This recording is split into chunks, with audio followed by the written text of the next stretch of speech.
Ketika kita bicara masyarakat diminta untuk melek teknologi, ya kan? Nah, ini kaitannya dengan masalah ekonomi. Masyarakat diminta untuk melek teknologi, kemudian bicara mengenai persatuan dan kesatuan, tapi tidak ada satu program yang diciptakan untuk mengarahkan ke sana. Saya pikir catatan penting saya buat presiden adalah statement yang menurut saya keliru adalah mendukung seseorang dalam jabatannya sebagai kepala pemerintah dan kepala negara. Ini berat, ini bahaya.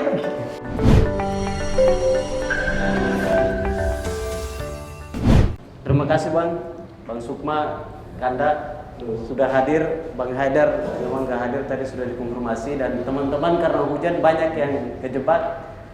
Dan hari ini alhamdulillah kita bisa silaturahmi, terutama dengan abang-abang kita yang punya kesibukan. Harusnya di hari Minggu ini mereka dengan istri dan anak tercinta, tapi luar biasa karena aktivis dan hari ini bisa hadir. Kita JCC Network Bang, jadi sebelumnya hari ini memang cuman kita mau launching program kita yaitu Teras JCC Bang. Jadi awalnya flyer jalan itu anak-anak kira JCC yang di Senayan, cuma JCC kita ini jurnalis dan konten kreator. Itu terasnya itu tempat di mana orang-orang berkumpul untuk diskusi, mau apa aja kita diskusi.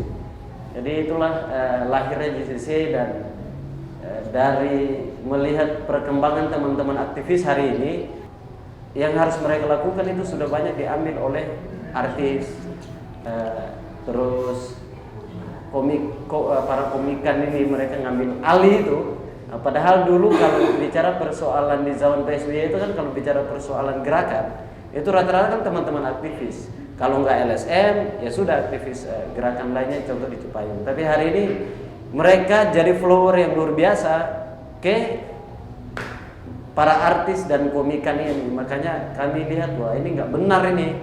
Kalau kita diam saja ya lahirlah kita kumpul karena keseringan kita ini sering menulis di media online dan jadi konten kreator, ya udah kita harus punya wadah di mana ada teras kumpulnya teman-teman agar berdiskusi tentang problem kebangsaan dan pikiran-pikirannya. Sebelum itu, untuk kita lanjut ke diskusi, Kakak Willy sebagai yang kami nobatkan sebagai koordinator JCC mungkin kasih sedikit ucapan selamat datang lah kepada abang-abang kita dan teman-teman yang hadir. Silakan Kakak Willy. Assalamualaikum warahmatullahi wabarakatuh. Waalaikumsalam warahmatullahi wabarakatuh. Kita semua yang saya hormati, rekan Yahuan, Kanda Sukma, kawan-kawan semua. Terima kasih. Jadi sebenarnya ya saya sedikit menambahkan tadi yang disampaikan Abang Abdullah Rai. Jadi teras JCC Network ini lahir daripada diskusi dan gelisah. Jadi kenapa kita?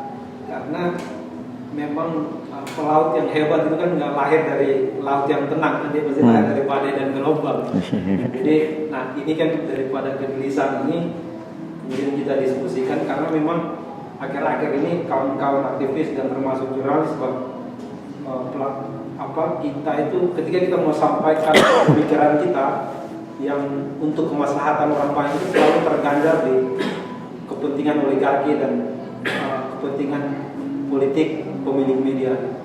Nah, kemudian kita membentuk salah satu karena kita udah punya banyak channel-channel, dan kemudian selain kita menulis kawan-kawan aktivis, dan kita juga punya nih ruang sendiri yang sudah diikuti beberapa banyak orang. Nah, karena kita udah punya ruang sendiri, akhirnya kita kumpulkan itu ada ruang bicara, ruang berita dan lain sebagainya. Ada kontributor dan masih banyak lagi. Ini udah jalan, udah sekitar mau 3 tahunan Bang, udah jalan udah lama.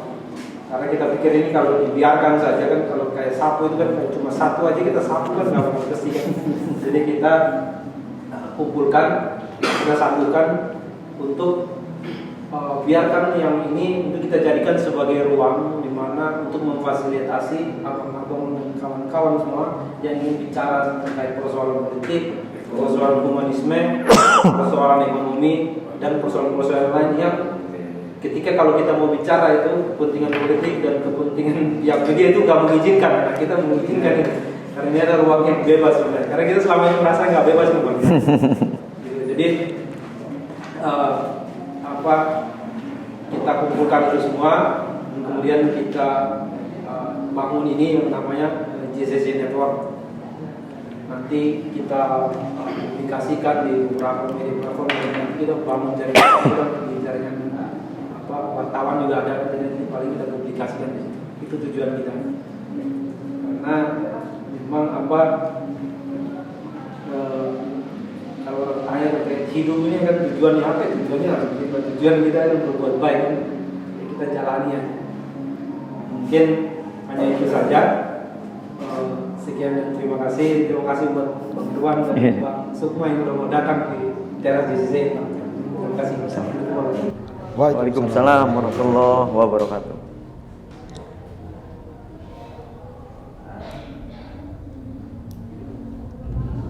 Tes 1, 2, 3.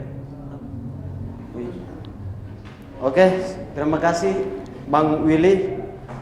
Dan kembali kawan-kawan, sekarang itu kan dari kemarin sebenarnya Bang Willy kadang-kadang masih mikir bahwa gelisah beliau ini soal apa yang beliau sampaikan, dan saya bilang bahwa sekarang kita nggak usah gelisah. Yang sekarang itu penting informasi sampai dan kita terakomodir dengan baik. Karena teman-teman hari ini masih butuh banyak ngumpul orang banyak. Saya termotivasi salah satu buku yang Bang Irwan ini kasih ke saya, Bang. Saya termotivasi itu bukunya Peter Beck, Larut Tetapi Tidak Hanyut, Sedikit Tapi Menggigit. Maka saya pikir JCC lahir, dan hari ini yang hadir di sini juga teman-teman cuma sedikit. Saya pikir gigitan ini yang penting. Informasi yang sampaikan ke luar itu mereka bisa minimal dari 1000 orang yang nonton atau baca, minimal ada 50 yang sadar, itu kan sudah luar biasa, Pak. Tapi kalau kita banyak ngumpulin 1000 orang tapi itu hanya selesai di meja di ruang diskusi, ya nggak penting juga gitu loh, nggak ada perubahan. Untuk itu ada problem sebenarnya dari tema bicara di era Pak Jokowi. Ada kepemimpinan Pak Jokowi di 2 periode ini ada problem sebenarnya sampai hari ini belum tuntas, yaitu problem kebangsaan kita, nasionalisme kita yang makin hari bukan makin bagus, tetapi makin hari makin rapuh karena ada problem sosial seperti problem antar suku, antar golongan, problem masalah korupsi, konflik antar elit politik, dan problem hukum. Ini masalah-masalah sosial yang sampai hari ini memang belum diselesaikan secara baik dan benar oleh para pimpinan siapa aja di Republik ini. Nah, ini problem yang mau di Republik ini kan mau, kalau saya lihat, kami lihat mau presidennya siapapun, problem ini pasti ada. Untuk itu, terutama waktu dan tempat saya berikan kepada Bang Sukma untuk pikiran-pikirannya. Nah, kalau di teras JCC ini, kalau yang senior itu harus dari belakang, Pak. Jadi karena ini anak muda duluan ya, kepentingannya hari ini kan konsepnya yang muda memimpin. Jadi harus anak muda dulu, Pak. Silakan. Jadi orang tua ini memberikan masukan, kalau yang muda salah dia bisa kasih masukan. Silakan, Pak. Sudah lewat setengah abad. Ini Bang, silakan. Jadi gini, kalau sekarang kita melihat memang era sekarang ini adalah era digital ya. Artinya tidak bisa dilepaskan. Dan kecepatan ini begitu luar biasa dan masif gitu kan. Tadi sudah sempat dibuka oleh diawali Bung Rian, bahwa memang ruang-ruang yang tadinya diharapkan oleh para aktivis segala macam yang untuk berbicara segala macam, justru malah sekarang diisi ruang-ruang oleh orang yang di luar itu. Banyak selebgram yang bicara mengenai, mulai menyinggung politik. Kemudian banyak komika dengan gayanya kemudian sudah mulai menyinggung politik gitu kan. Nah, ini penting sebenarnya gitu. Kalau kita mulai sadari bahwa sebenarnya juga pemerintah harus mulai menyambut hal ini gitu kan. Karena memang digitalisasi ini menjadi satu metode, menjadi satu cara untuk berkomunikasi dengan cepat. Gitu kan. Nah, yang jadi persoalan adalah sekarang ini bagaimana ruang digital ini diciptakan untuk kepentingan bangsa dan negara. Ya kan? ketika kita bicara tadi ada permasalahan nasionalisme, kebangsaan, dan ekonomi, ya kan? Ini juga harus menjadi hal yang perlu disoroti betul. Ketika bagaimana pemerintah atau negara ini mencoba untuk mengajak seluruh masyarakat memahami digital, kemudian mulai mengembangkan digital di setiap wilayah, gitu kan? Tapi tidak membangun basic yang namanya apa sih yang diharapkan oleh negara ini, gitu kan? Seperti semacam dibiarkan terbuka semuanya, gitu kan? Tapi belum ada arah yang mau dituju secara masifnya seperti apa. Artinya begini, kalau kita mau bicara membangun nasionalisme, metode ini perlu dipikirkan, gitu loh, dengan yang namanya media sosial ini. Apa yang mulai mau dibangun, ya kan? Apakah kemudian pemerintah menyiapkan infrastruktur khususnya yang ada korelasinya dengan masalah pendidikan misalkan. Pendidikan sekarang dengan berbagai macam perkembangan tidak harus juga secara langsung bersekolah, ada juga melalui media-media yang lain, gitu kan. Tapi pertanyaannya apa yang mau disampaikan? Apakah sebatas hanya kurikulumnya tanpa disisipi yang namanya nasionalisme? Nah, problem kedua adalah begini, ketika kita bicara masyarakat diminta untuk melek teknologi, ya kan? Nah, ini kaitannya dengan masalah ekonomi. Masyarakat diminta untuk melek teknologi, kemudian bicara mengenai persatuan dan kesatuan, tapi tidak ada satu program yang diciptakan untuk mengarahkan ke sana. Seperti kita lihat, yang ada masyarakat ini menjadikan teknologi ini sekarang ini sebagai sumber untuk pendapatan, bukan sebagai sumber untuk mengaspirasikan pendapat ataupun menyampaikan pemikiran dan gagasan, tapi lebih kepada faktor ekonominya. Sehingga ketika konten-konten yang kemudian dibuat, kemudian apapun yang dilakukan, bahkan sampai di daerah pun sekarang orang sibuk menjadi YouTuber, orang sibuk menjadi blogger. Tapi motivasinya apa nih? Motivasinya adalah ekonomi. Gitu loh. Tidak ada motivasi yang mengarah kepada motivasi mengenai bagaimana ke depan bangsa ini, gitu kan. Nah, tapi juga tidak bisa disalahkan karena memang tidak ada ruang yang dibangun di sana. Gitu. Tidak ada satu, misalkan sekarang ini pemerintah sibuk dengan yang namanya literasi narasi lebih kepada radikal kemudian. Mereka sibuk untuk kemudian menanggulangi efek dari radikal melalui filter di media misalkan, gitu kan. Tapi kan yang dibutuhkan apa nih? Jadi lompat gitu loh. Tidak ada satu semacam ide atau gagasan atau program yang memang terstruktur. Ketika kita bicara digitalisasi, teknologi, apa dulu nih yang mau dijadikan outputnya? Kita mau mengembangkan wawasan kebangsaan misalkan, kita mau mengembangkan nasionalisme, tapi siapa yang mau melakukan itu? Nah, ini belum nih, itu kan. Mungkin nanti dari ini bisa lebih banyak berikan masukan. Cuman secara awal ini yang kita soroti adalah teknologi tidak bisa kita tinggalkan. Kecepatan digital harus bisa kita manfaatkan. Tapi seperti dengan yang dibahas dalam diskusi kali ini, arah kepada nasionalismenya apa? Gitu kan. Kemudian bagaimana caranya? Siapa targetnya? Kan gitu. Nah, yang ada sekarang ini kebebasan. Kita juga tidak punya platform-platform khusus yang dibentuk untuk mengarah ke sana. Yang kita tahu yang ada TikTok, yang ada yang lain-lain itu mau bicara apa itu? Mau bicara gagasan di situ? Nggak ada. Mau bicara menyampaikan nasionalisme di situ? Belum sampai juga, gitu kan? Yang ada apa? Yang ada lebih kepada faktor ekonomi. Tidak bisa disalahkan masyarakat. Pemerintah juga harus melihat bahwa kemudian ketika konten-konten ini coba dibatasi misalkan, gitu kan, kemudian dilakukan yang namanya jangan sampai kontennya begini. Tapi ketersediaan ruang lain untuk mereka memecahkan masalah nggak ada. Bicara pekerjaan nggak ada lapangan kerja yang memang bisa mengakomodir semuanya. Bicara kemudian tingkat pengangguran ya masih ada, gitu kan. Tapi ini salah satu solusi mereka ketika coba mengadaptasi yang namanya teknologi, mereka membuat suatu konten menjadi YouTuber, menghasilkan uang, menghasilkan pendapatan ekonomi, ya kan? Nah ini yang perlu disadari gitu, bahwa ketika kita bicaranya teknologi untuk program nasionalisme, untuk program itu, nah itu harus ada satu program yang jelas yang harus dibuat, gitu kan? Sehingga program ini apa sih? Misalkan pemerintah membuat satu platform khusus misalkan gitu kan, yang kemudian di situ bisa dilakukan edukasi yang bisa di-blasting melalui pendidikan misalkan gitu kan. Itu kan menjadikan paling enggak itu semua orang itu mengerti dulu, mendengar. Ini kita sudah mulai makin hilang nih. Ya kan, kita bicara yang namanya Sumpah Pemuda, kepahlawanan. Tema-tema itu sudah hilang.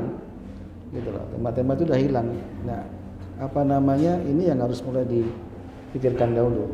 Oke Bang Sukma, Abang kan di Jakarta ya, artinya hari ini punya sebagai seorang aktivis Repdem ya, artinya punya tanggung jawab sosial yang hari ini mungkin hari ini Abang pikirkan, yang kita minimal dari hasil pikiran Abang minimal orang Jakarta ini ada dari 1.500 400 orang yang bisa bangun tidur bahwa iya ini yang harus kami lakukan. Apa kira-kira problem di Jakarta hari ini yang harus dibereskan oleh baik pemerintah DKI maupun pemerintah pusat? Gini, kita sendiri dari Repdem itu sudah mulai memikirkan dan mentransformasikan mengenai perkembangannya. Jadi ketika kemarin juga ada pembahasan di tingkat Dewan Pimpinan Nasional, itu sudah mengarah kepada yang namanya bagaimana mentransformasikan digital untuk advokasi. Artinya kalau kita bicara yang namanya turun ke masyarakat ke bawah, itu juga memerlukan waktu dan juga memerlukan banyak hal lah gitu kan, seperti itu. Tapi bicara teknologi ini yang coba kita lakukan sekarang yang terdekat adalah di Repdem itu bagaimana kita mengadvokasi masyarakat melalui teknologi. Artinya ketika ada permasalahan bisa disampaikan langsung dengan adanya kecepatan teknologi. Kita buka ruang, di situ ada media sosial, kita buka ada ruang, kemudian ruang komunikasi digital lain yang kita buka untuk menyalurkan ketika kemudian ada permasalahan yang kemudian bisa kita teruskan kepada pimpinan di Jakarta ataupun di tingkat pusat. Itu salah satu cara yang coba kita sudah mulai lakukan gitu loh, untuk itu kita adaptif terhadap perkembangan teknologi. Oke, luar biasa Bang. Di Jakarta ini sama sebenarnya penyakit pembangunan dan nasionalisme ini kan di Jakarta sangat luar biasa, banyak. Itu dia 11-12 sama pusat lah kira-kira begitu. Lalu ini di Jakarta ini sudah mau tinggal, kalau fokusnya Pak Jokowi harapannya kan 2024 ini Jakarta jadi mantan ibu kota. Lalu masyarakat diarahkan ke kota baru namanya IKN. Sebagai pesan dari orang Jakarta Bang, harapan jangan sampai masalah yang ada di Jakarta ini dibawa ke sana lagi. Nah itu bagaimana Bang? Ya ini kan sebenarnya sudah bisa menjadi pilot projectnya, contoh nyata gitu kan, contoh nyata bahwa Jakarta sebagai ibu kota yang sekian lama itu kan dengan berbagai macam persoalannya kemudian mau dipindahkan ibu kotanya. Artinya persoalan-persoalan itu kan bisa kita kemudian garis bawahi. Di Jakarta ini persoalan paling mendasar apa sih? Misalkan transportasi, kemacetan. Bagaimana juga kemudian ini jangan sampai kemudian mendesain suatu wilayah ibu kota tanpa berpikir ibu kota ini mau berapa lama lagi, gitu kan? Artinya dari sisi pembangunan kita berharapkan rencana baik itu infrastruktur maupun rencana pembangunan itu sudah kita bicaranya bukan per 5 tahun, ya kan? Kadang-kadang kan ketika pergantian pemimpin ada kebijakan yang berbeda lagi, Nah, kita berharap sebenarnya negara kita ini sudah mulai menyusun desain yang sangat jauh, gitu loh, sehingga ini bisa master plan ini digunakan terus menerus. Pembangunan kita bicara untuk 30 tahun atau 50 tahun ke depan gitu kan, yang basicnya di situ. bicara transportasi, kemudian bicara ruang yang lain, mengatasi banjir, sama juga gitu. Jadi bukan sifatnya yang kasuistis gitu kan. Ada banjir baru tanganin, ada ini baru tanganin. Nah ini seharusnya sudah menjadi satu gambaran. Ketika ini dipindahkan, persoalan-persoalan mendasar ini kemudian sudah bisa disusun secara master plan-nya, gitu kan. Persoalan ekonomi, ketimpangan sosial, persoalan yang namanya bagaimana lapangan pekerjaan, itu juga harus mulai dilakukan gitu kan. Ketika memindahkan ini kan nggak kemudian satu aspek aja, ibu kotanya pindah, masyarakat pasti akan tersusun di sana, masyarakat baru, komunitas baru tersusun di sana, pekerjaan tersusun di sana. Ini jangan sampai juga bukan persoalan baru lagi di sana.